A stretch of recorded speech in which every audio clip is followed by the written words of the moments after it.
Welcome to মৌসুমী রান্নাঘর with village food. আমি আজকে আপনাদের সঙ্গে একটা রুই মাছের রেসিপি শেয়ার করব। তার জন্য আমি এখানে 6 পিস রুই মাছ নিয়েছি। রুই মাছগুলোকে আমি লবণ হলুদ দিয়ে ভালোভাবে মাখিয়ে নেব।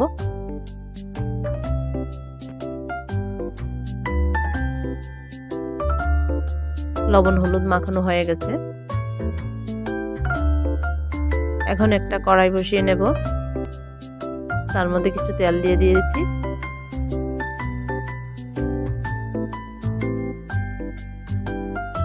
তেলটাকে আমি একটা খুন্তির সাহায্যে চারদিকে ছড়িয়ে দেব।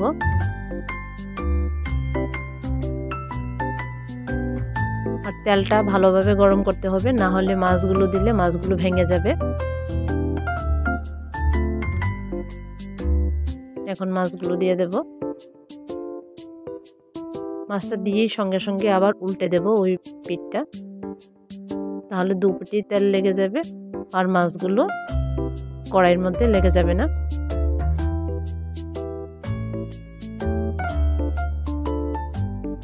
একে একে আমি সবগুলো মাছ দিয়ে দেব।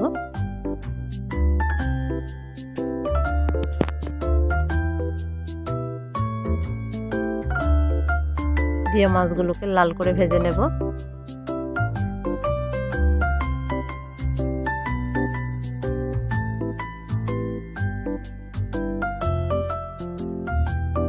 মাছগুলো প্রায় ভাজা হয়ে গেছে,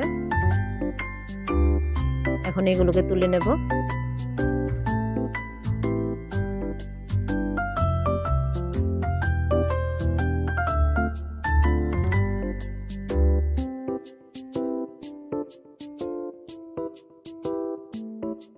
এখানে আমি কিছু আলু এইভাবে লম্বা করে কেটে রেখেছি।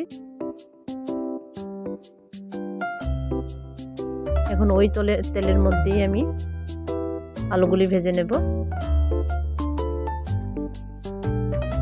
আলুগুলো দিয়ে দিয়েছি, হলুদ দিয়ে দিয়েছি, লবণ দিয়ে দেব।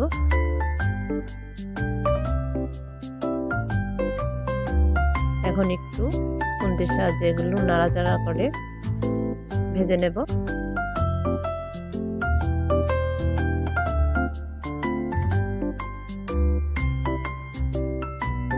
আলুগুলো ভাজা হয়ে গেছে, এগুলো তুলে নেব।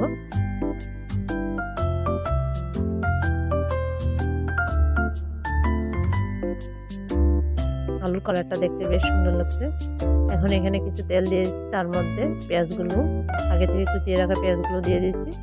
পেঁয়াজগুলো একটু লাল করে ভেজে নেব।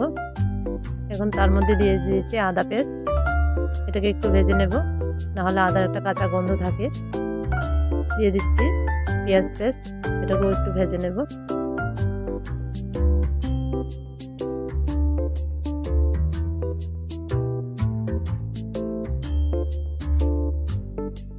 দিয়ে দিচ্ছি শুকনো লঙ্কা আর কাঁচা লঙ্কার পেস্ট। এখন এটাকে একটু ভেজে নেব।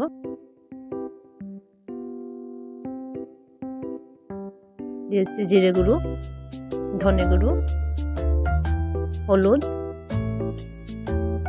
এখন এটাকে ভালোভাবে কষিয়ে নেব মশলাগুলোকে।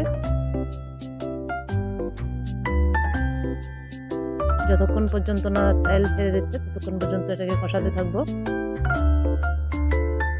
দিয়ে দিচ্ছি একটা টমেটো পেস্ট,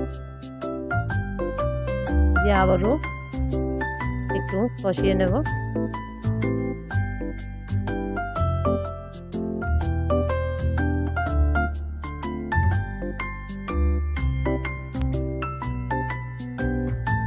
মশলা থেকে প্রায় তেল ছেড়ে দিয়েছে, এখন দিয়ে দেব আলুগুলো।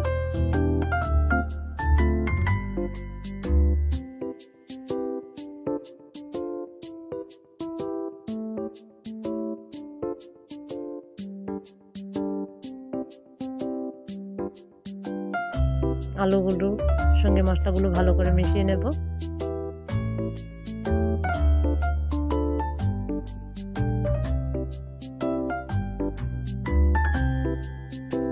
কষানো হয়ে গেছে, এখন একটু জল দিয়ে দেব।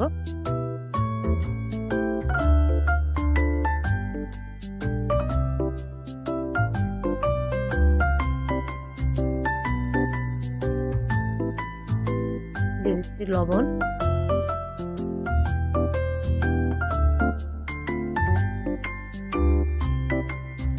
দিয়ে দেবো মাছগুলো। 5 মিনিটের মতো রান্না করে নেব।